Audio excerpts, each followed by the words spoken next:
Right then, guys. Welcome back. Really, we've just opened up for our March auction viewing period. So we've got people all over the place, really. So we keep an eye on what's going on. Yeah, I've got half an eye out there. Not that I can see, because you'll notice I've got no goggles. But anyway, I can see images.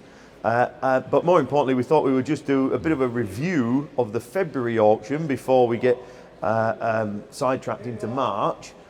Because we feel we had a fantastic auction, and the market as a whole feels very, very buoyant and vibrant. Would you not agree? Definitely.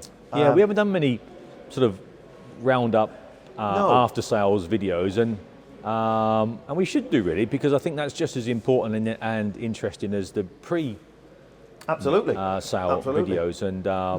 And February, obviously just a few weeks ago, was our first sale of the year, and proved to be a really good one. So that's auction, encouraging, not only for us as an operation, but also for the industry as a whole, I think. Yeah. We witnessed, we're just short of, I think we're about 89% success rate with our sales. On the day. On the day. And then a further 88% converted. Yes. So those provisionals, of which we then converted just shy or just 88%. They were about the same amount. So good conversion rate. Fantastic, isn't it? Absolutely fantastic. Yeah. So that's interesting, and that's encouraging, I think.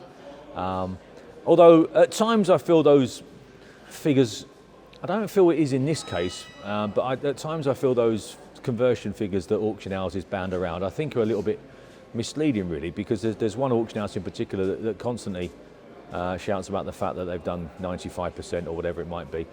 Well, we could do 100%. Yeah. But I don't feel we would be looking after everybody if we did 100%. Vendors, would we? No.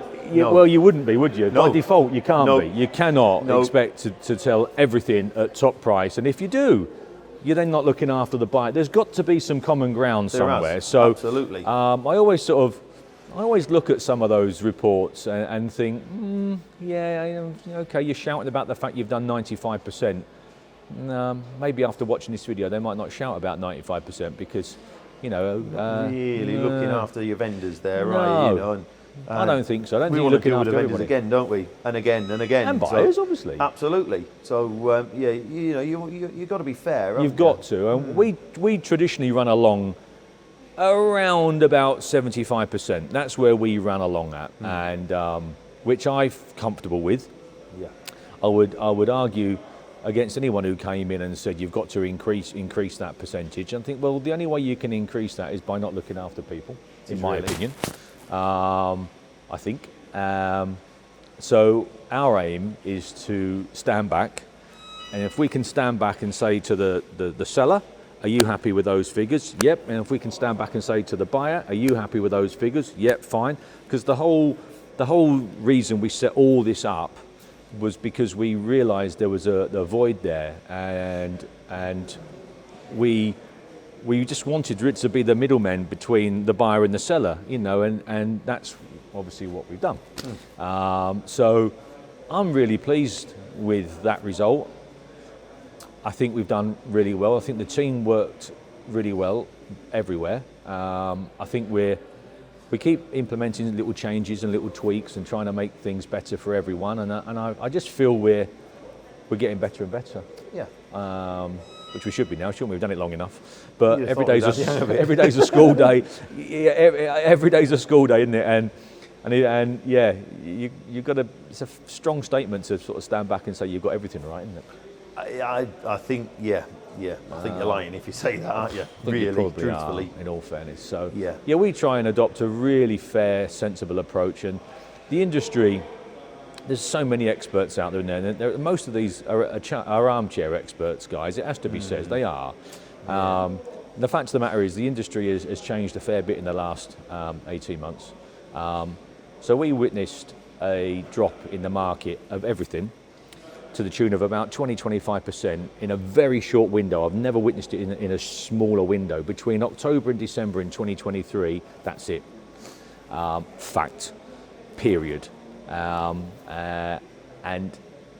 it was it was indirectly driven by COVID, the drop, because COVID drove the prices up. So COVID, for whatever reason, you can call them what you want, people bored, people sat at home, people having excess money, That's right. you know, all the rest and of all it. that carry on, People thinking, oh, you only live once, you know, whatever. Concrete went up, fence posts went up, Labrador dogs went up, shoes went up, and classic cars went up. Everything went up, didn't it? And then concrete came back down, fence posts came back down, Labrador dogs came back down, and trainers came back down. So it was only a case of time until our industry came back down. It was going to follow suit, yeah. And I feel that the reason it didn't go back quite as quickly as the others is because there's more romance in that Jensen there is a fence post. Yes. So people sort of clung on to that a little bit, really. But fact, it changed in that period. We know it did. We handle 5, 6, 7,000 cars a year, so we have a rough idea of what's going on.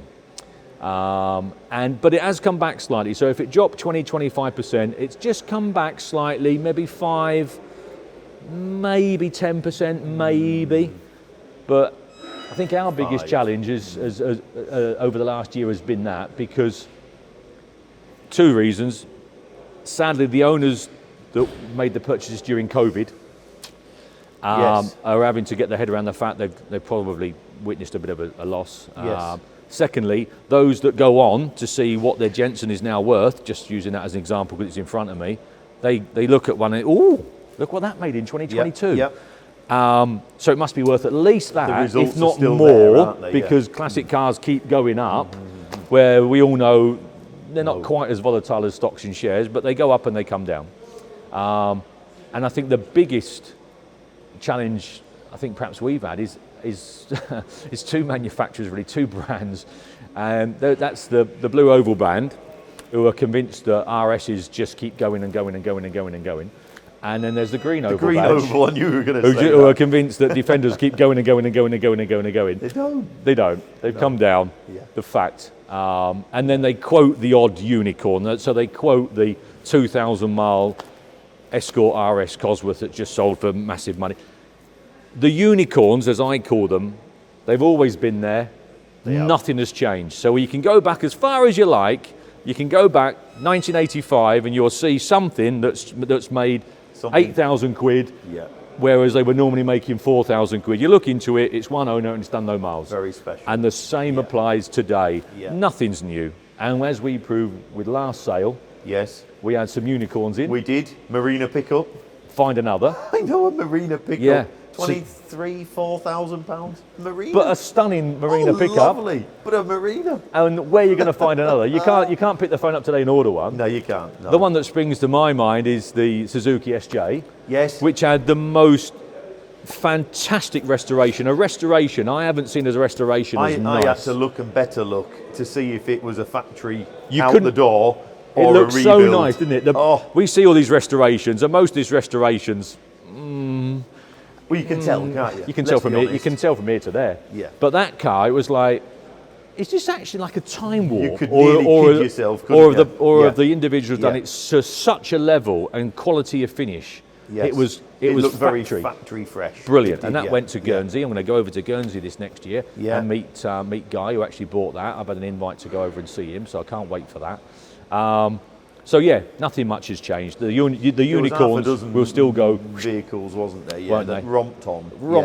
And if you look into it, they were all special in their own right, weren't they? You know. There's a reason behind it. Yes. But I'm pleased to see we've got a really good selection again for March. We've got some nice cars coming. Every era, every budget, really, haven't we? You know. So yeah.